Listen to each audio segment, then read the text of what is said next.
Hello BookTube, and hello AuthorTube. I wanted to make an AuthorTube video, a writing video, of the first of many that I want to make in the upcoming 2 months.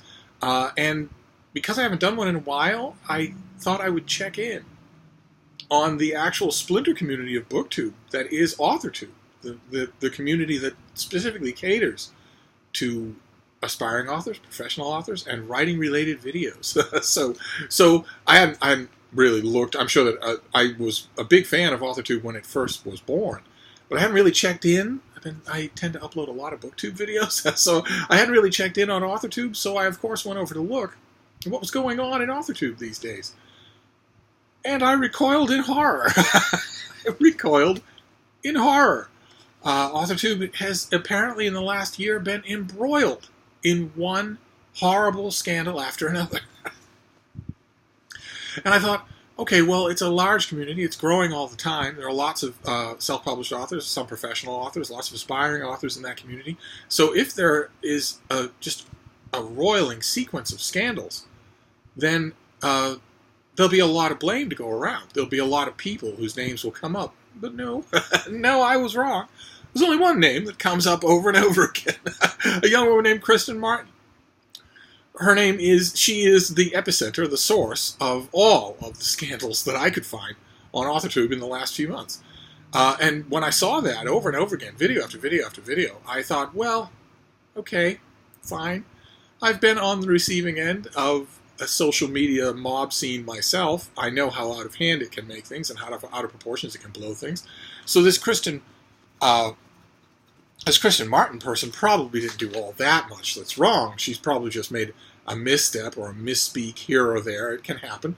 And then I sank an hour and a half into researching the whole thing, and it turns out I was wrong again. Now, Kristen Martin is pretty much a full-blown biblical-style monster. And we don't have to get into any of those scandals, but it's a bad thing. It's a bad sign when you reconnect with a YouTube community, and one of the first things you see is a hashtag that says hashtag save, and then that YouTube community, and the hashtag save AuthorTube has had quite a bit of parlance. That was a little bit dispiriting. I don't want this thing folding right when I'm returning to it. But I found a lot of other stuff too. It wasn't just scandal. I looked around. I found a whole lot more authors than I thought would be there. A whole lot more vitality to the community than I was glad to see that it has grown and blossomed, and a lot of people have got a lot of worth out of it. And the reason that I had AuthorTube in mind, the reason that I have writing videos in mind, is because I have a writing project in mind. Not just for me, but for all of us. For anybody out there who's watching, who's interested in writing. And the first sort of larger point that I wanted to make before I get into the details of that springs from the fact that when we talk about the people out there in the community who want to get into writing, that should be everybody. The number one question, I think, the most basic question about writing is, should I write? Very simple thing. And yet, because of the prevalence of a certain kind of mind frame, a certain kind of categorization in the world today, I guess the world forever, has always sort of offhandedly characterized itself as composed of creative people and non-creative people. And I've never understood that. I've never understood that at all. Everybody's creative. In your daily life, you are creative. You are, as a human, you are the genetic inheritor of a brain that excels at storytelling. It's legitimately one of the things that human brains do better than any other brain on Earth, by several orders of magnitude. And I guarantee you that in the course of your day, you do creative things, even if you don't think you do. The problem that I have with the label of creative is that a lot of people I know, especially young people who use that label on themselves, I don't think that, for instance, this Kristen Martin person would hesitate for a second to use the term on herself. A lot of times, the people who use that term on themselves tend to use it in an exclusionary way. It's that I'm creative, and therefore I probably have a call to some of your money because you aren't. And that isn't true. There's no such thing as a creative and a non-creative person. The only thing there is a difference in the grades of practice.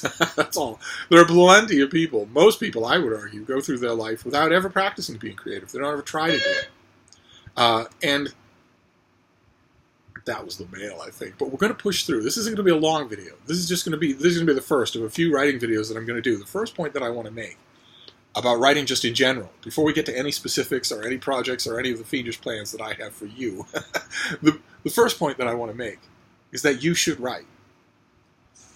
You have the brain for it, you have the aptitude for it, and you have the ability to do it. And that's the part that I want to stress. I've made this point before on this channel a few times, and I want to stress it again just in case you're going through your day and you're just not thinking about it. There are probably 8.5 billion human beings on Earth right now. And of those 8.5 billion people, probably 2 billion of them cannot write. They are illiterate, they are subsistence workers, they are slaves. There are more slaves in the world today than there ever have been at any period. Classical Greece, the era of the slave trade, there are more of them now than ever. And you are not one of those people. There are a whole bunch of people in the world today, a huge percentage of the total number of humans on Earth who can't create. And you aren't one of them. And it's not just that you're free and well-fed and comparatively wealthy. It's also that you have the technology to do it. You have the ability to do it. I've made this point before on this channel. I want to stress it when it comes to writing, that you don't have to go very far back in time at all to see where your counterpart, your exact counterpart, someone in exactly the same socioeconomic and political and educational background as you, wouldn't have had the ability to create. It just wouldn't have been there. There wouldn't have been any chance at all. You have the ability today, in 2019, not only to create, but to share your creation with the whole world for virtually no money. That's incredible. That's absolutely incredible. There has never been anything like that in the history of the world. So it's worth remembering. Anytime your daily life includes something that has no precedent in the history of the world, you should pay attention to it. And this is one of those times. You not only can write, but because you have the unbelievably easy, you're surrounded by the unbelievably easy technology to do it, you should write. Not just, there are two main reasons why you should. It's not just because it's kind of selfish for you to constantly be absorbing creativity, the products of creativity, without ever making anything yourself. That's kind of selfish when you think about it. You're not a sponge. You're every bit as creative as the people whose product you are absorbing, just less practiced. That's all. But there's also something else. It's not just that. There's also another reason. It's one I've had on this channel before, and that's that your voice is unique. No matter what it is. And no matter how long it takes you to find it. I know some writers who have written for years and even decades without stumbling across their true voice. When they do, it feels like a new dawn, one old friend said. It feels like I've just started writing. But a lot of people stumble across it early, and practice is what will do it. And each person has their own voice, their own way of looking at the world, their own way that they will take all the creative stuff that they absorb and then create something with it. What comes out the other end of that creative cycle is unique to each person. And the reason why that's important is because we all respond to the creativity of others, not in equal measure, right? You see, well, on BookTube we know it to a fairly well. Some authors get us, and we get them on a level that can't be imitated, that can't be achieved by anyone else. It's just the way of it sometimes. Everybody has a favorite writer. Everybody has a wavelength. And if a writer is right in your sweet spot, something that you really needed to read, you'll know it in an instant, and you'll be grateful. Think how many of you are grateful to authors that you've read who've affected you on that level. And the point that I'm making is that you are that author for someone else. And if you don't write, that someone else will never encounter you. You have the ability now, not only to write. That ability has existed, sodbuster girls and plowboys in the Middle Ages could squirrel away a piece of paper and write here and there. They could do that. Ordinarily, those things were found and destroyed. Ordinarily, there was punishment involved, but it was possible to do. But now, Now, you have the ability to write an infinite amount in a community of like-minded people who you can share it with and from whose experience you can benefit. And when you're done, you have the ability to share it with the whole world, including strangers. That has never existed before. And because that has never existed before, it's never been any easier than it is right now for you to share that voice of yours with not only the whole world, but that person who wants to hear your voice, who needs your voice to unlock their own voice. As far as I'm concerned, you have an obligation to that person. And the thing that creates your obligation is that you took advantage of that process when you were receiving it. Well, that's wonderful, but it's wrong for you to just let it die there. If you have received that wonderful, wonderful communication, often with a person who's dead, and you have, each one of you has, if you're a reader, you have had that experience. If you've had that happen, you're obligated to pass it on. You're obligated to pay it forward. So all of this is just one big Catholic guilt trip. No, the point of this video is to answer the question, the most basic question, starting question about writing, which is, should I write? Yes, you should write. You should write. And now we're gonna go down a few other aspects of this general subject of writing.